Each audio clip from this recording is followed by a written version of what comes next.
So I'm thinking, man, I got about a year to live. I'm going to probably die in prison. I mean, heck, it's all messed up. But that was the normal thing. That's not how you grew up. Several of my uncles were there, cousins were there. You know, you go to school, you get kicked out or you drop out, and then, you know, you just go and hustle around, see what you can do and steal here and there and just make the best of it. But I remember that night I'm just laying there, and I mean, my pillow was soaked. But I was just in despair. I'm like, man, what am I going to do? Well, God, you know, who do you talk to? Who do you talk to? And it's like you're talking to yourself. I don't want to die. I don't want to go to jail. Somebody, please help me. That was what I was saying to myself at 17. Then God sends this old man. He was about 4'11". His name was Brother Van Meter. Everybody thought he was just a weirdo in town. He had a cross around his neck that was about that big. Had it around his neck with a leather strap. And he'd walk by our house. He would walk by our house a couple of times a week, talking to himself. Of course, he was actually praying. He was prayer walking. And he'd walk by.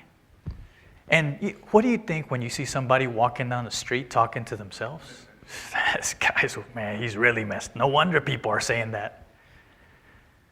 But he was a godly man.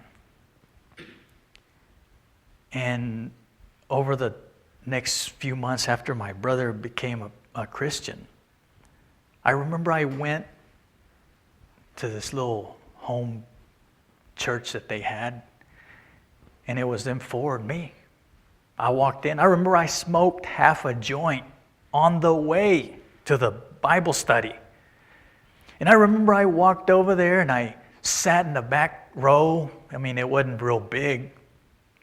And as I sat there, I can't even tell you what he was preaching about.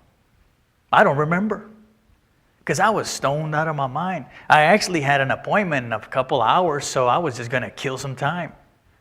And that way my brother would shut up and quit asking me to go to church or to this little home group that they were having.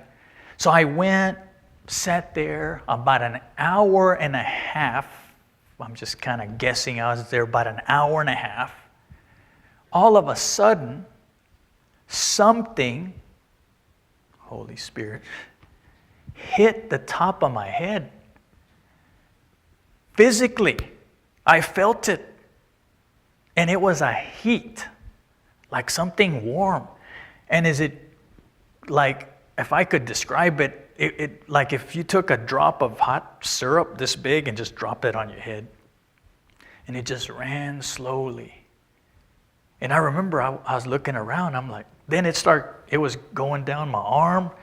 And I'm like, man, what in the world is this? And all of a sudden, I'm in my right mind. The high went away. So then I started crying. Man, what's going on? You know, I mean, I'm freaking out. I mean, I've done all kinds of drugs. Nothing had ever done this to me. As I sat there, it went all the way down to the soles of my feet. And at that time, Brother Van Meter said, if you're out there, it was me. Everybody else was saved. If you're out there and you want God to change your life, you know, come up to the front right now. And man, I'm like, I got up and I walked to the front. I was there probably an hour and a half, 2 hours, just weeping